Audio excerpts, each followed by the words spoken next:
சங்கு தீர்த்தம்னு பேரு. நம்மனந்தி அடிகளால் பல வருஷம் அந்த தண்ணீரை எடுத்து எடுத்து தண்ணீராலேயே விளக்கரிச்சாராம்.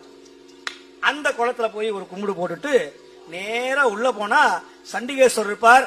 அவர்கிட்ட ஒரு உத்தரவு வாங்கிட்டு விரண்மண்டட்ட நான் அடியார வணங்கிட்டேன்னு சொல்லிட்டு ஒரு அட்டரன்ஸ போட்டுவிட்டு நேரா உள்ள போனீங்கன்னா கொடிமரத்தை வணங்கி அந்த வழியா சுத்தி போனோம்னா அறநெறி அப்பர்னு ஒரு அப்பர் இருப்பார்.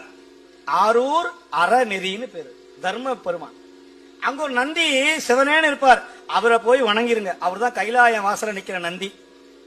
அவர்கிட்ட உத்தரவு வாங்கினா உள்ள விட மாட்டார் கைலாயத்துக்குள்ள.